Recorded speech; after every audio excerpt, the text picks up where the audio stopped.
And tingnan naman natin yung future energy ng inyong sitwasyon, mga kapiksi. Ayun, no? This is teamwork, guys, no? Mas malayo yung mararating mo kung, sabi ko nga, di ba, makikipag-collaborate kayo, kung merong ibang taong tutulong sa'yo, kung willing ka na humingi ng tulong or tumanggap ng tulong. Okay? So, wag niyong ipagkait sa sarili niyo yung tulong mula sa ibang tao. Kasi you cannot accomplish anything on your own. Lahat yan, merong tulong ng ibang tao, mga kapiksi. Even yung mga, let's say, for example, yung mga sikat na influencer, di ba? Yung mga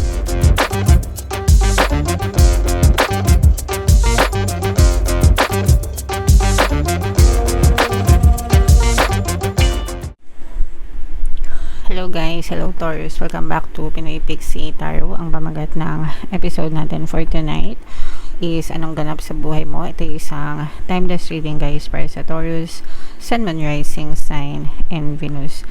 So, unahin muna natin tong deck na to. Ito yung mga angel messages at saka love message para sa inyo. So, bunot lang tayo ng tig-isa, mga kapiksi.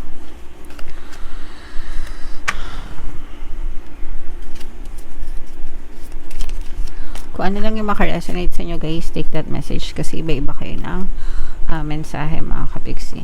So, ito, guys, mantra, medicine, command song, incantation, containment. So, ito, ibig sabihin nito, guys, no, there's a healing in songs, no? Merong kaakibat na healing. Sabi nga, nung napanood ko, it doesn't matter what type of genre of songs you're listening into, but meron siyang analgesic na properties na nakakagaling talaga siya, guys, no?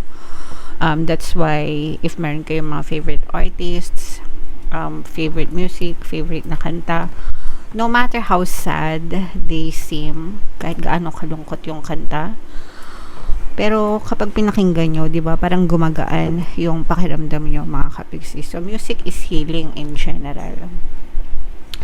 And even dito sa channel natin, guys, kahit pakinggan nyo yung ating mga subliminal music, gumagaan talaga yung pakiramdam nyo, mga kapiksi. So, yeah, listen to songs, listen to your type of songs, mga kapiksi. Kahit anong klaseng genre pa yan, and it will help you, no, para gumaan yung inyong pakiramdam. Dito sa channel natin, guys, syempre most recommended ko talaga yung Ho'oponopono Subliminal kasi sobrang dami ng natulungan yung subliminal na yan. Talagang gumaan yung kanilang pakiramdam, mga kapiksi, kasi bukod sa music alone, meron yan kasamang mga positive affirmations. Kaya gumagaan talaga yung pakiramdam nyo, mga kapiksi. Okay? Alright. And ito naman ay sa love, guys. Divine timing. Be patient while things are unfolding. This connection is worth the wait. So, kung meron kayong mga inaantay na pag-ibig, love, specific person, kung meron kayong mga pinagdadasal, guys, no? Antayin nyo lang, mga kapiksi, dadating din yan. Ipagkakaloob din yan sa inyo. Dadating din ang tamang specific person para sa inyo, Taurus. So, shuffle natin to, guys. Ito yung deck natin. And ito naman yung dice na gagamitin natin. Guys. Spread pala, sorry. So, habang sinashuffle ko to, guys, panoorin nyo muna yung video natin regarding sa ating paano mag-manifest ng abundance video course. Kapiksi, sawa ka na ba sa mga struggles at hirap sa buhay mo? Masipag ka ba at masikap sa buhay ngunit hindi ka pa rin umaasenso? Ilang beses ka na bang nag-attempt magnegosyo at mag-invest pero palagi ka pa rin nalulugi? Sa pagkakataon na ito ay maaaring may subconscious beliefs ka na nagiging balakid sa iyong pag-unlad at pagyaman. Introducing, paano mag-manifest ng abundance video course. Dito ay matututunan mong ma-overcome ang mga balakid mo para tuluyan ka ng umunlad, umasenso, sumagana, maging matagumpay, successful at maswerte sa iyong kabuhayan, pera, trabaho, negosyo sa lapi at kaperahan ng bonggang-bongga. Dali, mag-send na ng email sa pinoypixie@gmail.com at simulan na ang iyong pagyaman ngayon. Alright, so sa lahat ng gusto mag-avail ng course guys, mayroon tayong paano mag-manifest ng abundance video course, paano mawala ang third party at magkaroon ng harmonious na relationship, paano pabalikin si ex, revise breakup. Sa mga interesado guys, mag-send lang kayo ng email sa pinipixitaro@gmail.com. And sa mga naghahanap ng pampaswerte guys, mayroon tayong money shaker jars at saka itong mga bracelets. Ito yung WhatsApp number ko guys, i-chat nyo lang ako dyan sa comment. Lalagay ko din sa comment at sa description. So, tingnan natin yung strongest energies para sa inyo, Taurus. So, changes, pagbabago, guys, no? Ibig sabihin, naghahanap kayo or may mga pwedeng naghahanap kayo ng pagbabago or you're doing something different para magkaroon ng change or pagbabago sa buhay nyo. Syempre guys, kung gusto nyo magbago yung buhay nyo, dapat may ginagawa kayong kakaiba or pagbabago sa buhay nyo. Kasi hindi naman magbabago yung physical reality nyo kung ikaw mismo ay hindi nagbabago. Susunod lang yung circumstances mo guys. Depende sa energy mo mga kapiksi. Okay? Alright. So, yun yung first message natin. Tingnan naman natin yung energy surrounding your environment mga kapiksi. Wow. So, ito guys, for some of you, pwedeng nagkakaroon kayo ng mga trust issues no, sa mga tao sa paligid nyo guys. Kaya parang medyo cautious kayo or parang alerto, no? And tama lang yun guys dahil sa panahon ngayon, hindi mo na alam kung sino yung mapagkakatiwalaan mo, di ba? Sometimes, kung sino pa yung mga malalapit sa'yo, sila pa yung nanloloko sa'yo. So, tama lang yan, mga kapiksi na palagi kayong cautious, no? Don't let your guard down, mga kapiksi. Tingnan naman natin yung energy nyo sa recent past nyo, guys. Ito, meron kayong pinag-ipunan, guys, or pinag-iipunan, mga kapiksi. So, maaaring meron kayong pinag-iipunan kasi meron kayong gustong bilhin or gustong gawin. Guys, okay, so it's either, for example, nag-iipon kayo pang capital nyo sa negosyo, nag-iipon kayo pang invest nyo sa stock market, o kaya naman nag-iipon kayo pang travel, ganyan, no? Pambili ng bahay, whatever guys, kung ano yung goal nyo. Pero, in your recent past, parang nag-start na kayong mag-ipon mga kapiksi.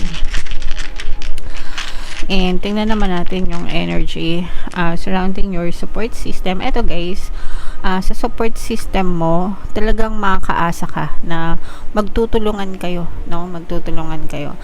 For some of you, especially kung sa negosyo or sa trabaho, there are also people na willing makipag-collaborate sa'yo. So, pag sinabing collaborate, teamwork, cooperation, and pag collaboration guys, win-win situation yan. Panalo ka, panalo din yung ka-collaborate mo mga kapiksi. Okay? So, may chance na lumago yung connection nyo through collaboration, guys. And tingnan naman natin yung inyong present energy, guys, no?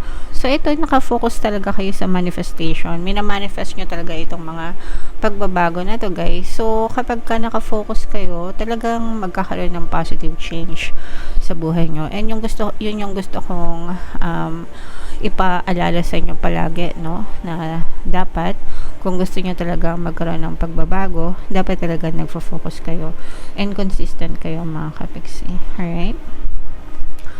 And tingnan naman natin yung energy surrounding your desires, guys. Energy surrounding your desires. So, ito guys, nakikita natin na very energetic kayo.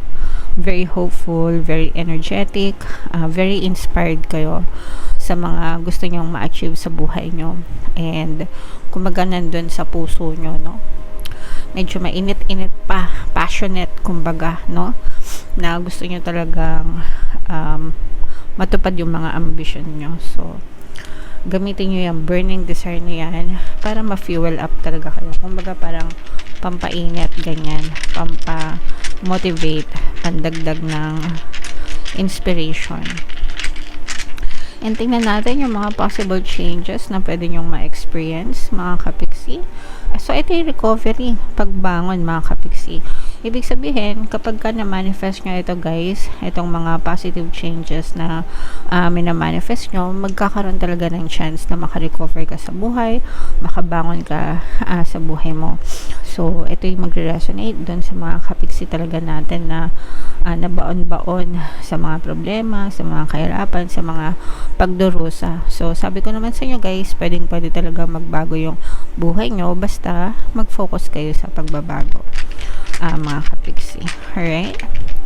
And your thoughts and your feelings and emotions guys, tingnan natin yung mga nararamdaman nyo right now. Ayan o, very hopeful talaga kayo, mga kapiksi. Para kayo, ibig sabihin nito, para kayo mga bata, no?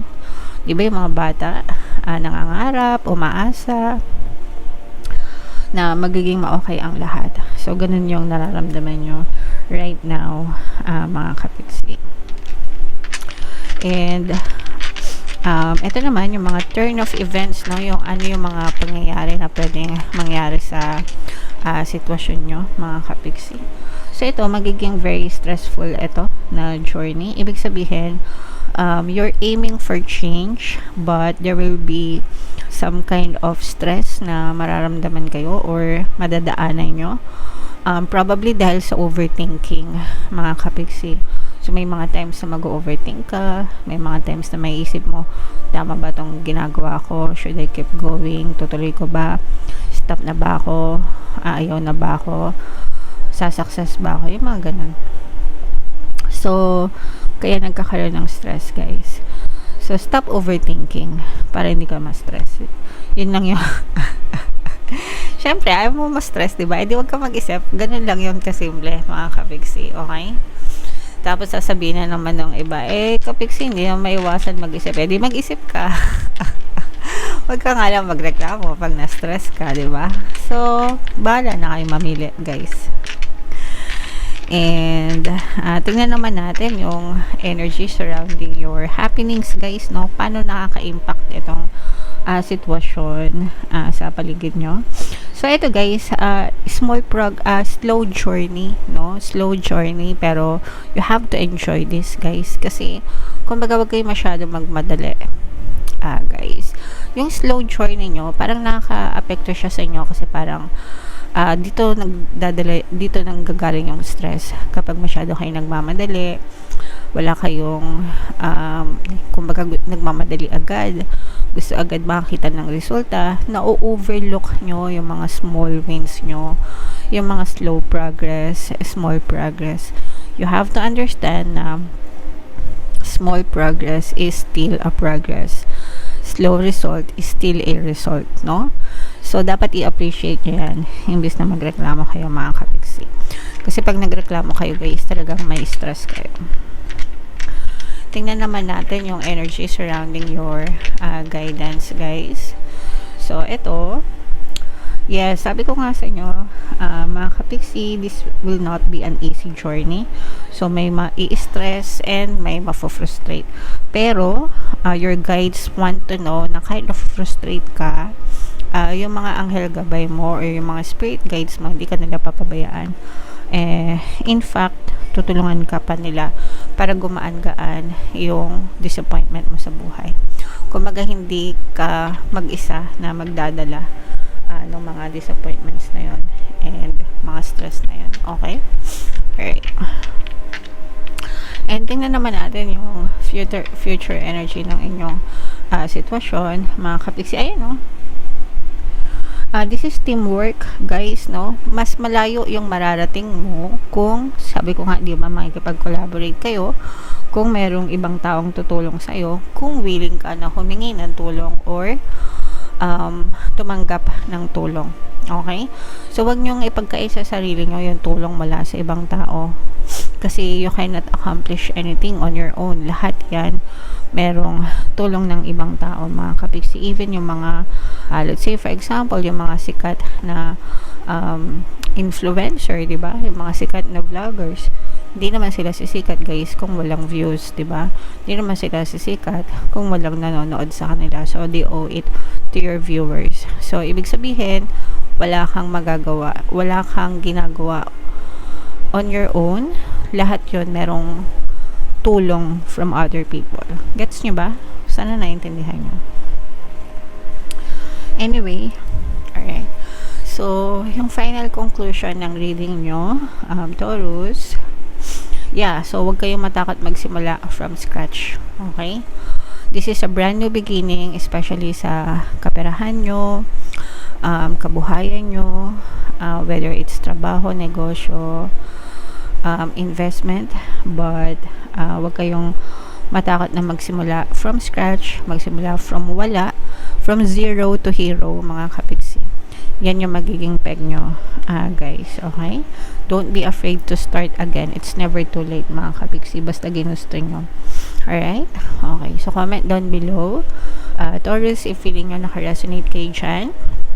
Ito guys, yung ating 2026 kapalaran. Ito naman yung ating success stories ng paano mag-manifest ng abundance video course. Panoorin nyo itong video natin guys about money shaker jars. Thank you for liking, sharing, and subscribing. See you next time guys. I love you all. Have a nice day. Bye-bye.